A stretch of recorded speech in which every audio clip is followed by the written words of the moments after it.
We have to tell them. We have to tell them that there are going to be 300 billion bottles of Coca-Cola thrown out in the world this year. And 70% of that is going to be in Asia. 70%. And growing.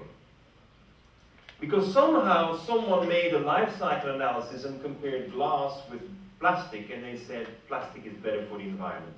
Not better, less bad. And less bad is bad.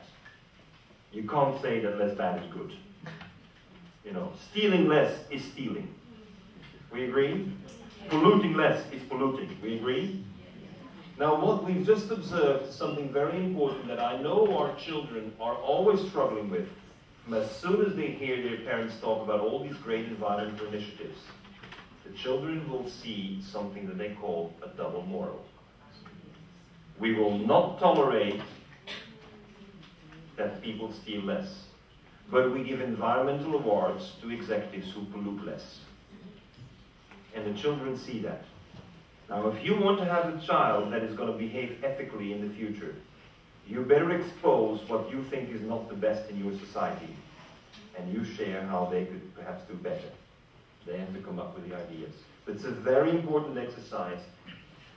What we're seeing is we're throwing away 100,000 tons of titanium. We're throwing away 40 billion batteries. So, whereas the child will enjoy the Game Boy and will have so much pleasure from all these electronic toys, which we give to them as soon as they're in their little bed, we should know that we're polluting, we're mining, we're smelting, we are pillaging. And whereas we see it as an inconvenience that we have acquired right to, we are pleased that we only recycle, recharge, or have a green battery. And this is where I would hope that you as teachers can really expose what we as society have not yet understood. I didn't say what we're doing bad, what we have not yet understood. Because when you understand what we're doing, we can't continue this. There's no way that we can continue. Or that we drink a cup of coffee and that we throw 99.8% away. Now don't tell me I'm a tea drinker, because tea throws away 99.9%. It's 100% worse. So we need to realize that when we harvest the leaves, the beautiful Darjeeling leaves, what you actually drink is 0.1%. 99.9% thrown away. And some of you may say, oh, we compost it. So you're contributing to climate change. Because if you're composting, then you have methane gas emissions. You've got to be smarter. And I'm not saying composting is bad, it's not good enough. And if we can continue to talk to our children that it's not good enough, we can do better. You can do better. Imagine how. And then, of course, we have some stories to support it. But what is key is, in none of our work, we're about prohibiting. As I mentioned earlier, it's about outperforming. Unfortunately, the shiitake mushrooms, you know shiitake. The shiitake mushrooms you eat are 90% farmed on oak. You're fast destroying oak forests in China in order to have a good vegetarian mushroom. So now you're a vegetarian and you thought that's good, but you're destroying the oak forests and you didn't know. This is what we call unintentional consequences. It was not our intention to do this, but we do it anyway. But once we know it, and we continue doing it, then it becomes collateral damage. And collateral damage is a military strategy. Collateral damage means we are prepared to kill civilians in order to kill a terrorist.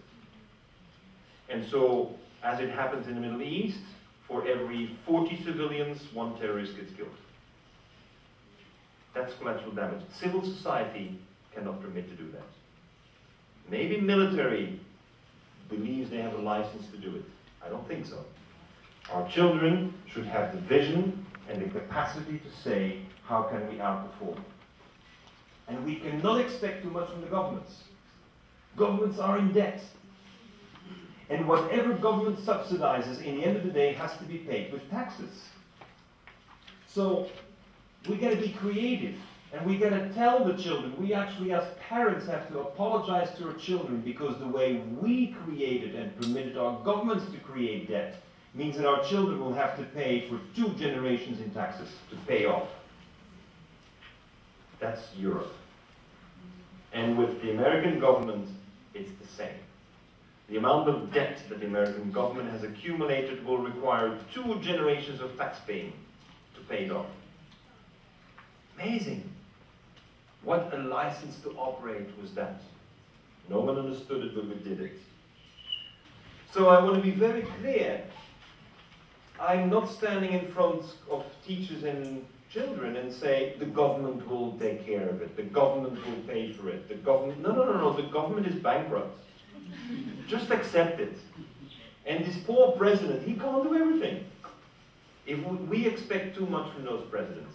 They don't have the money, and they don't have the power. The ones who have the power are the ones sitting in this room. We have the power. We have the power to be our best, and we have the power to be the change. How? By changing the way we do it. Not very difficult. It's a mindset.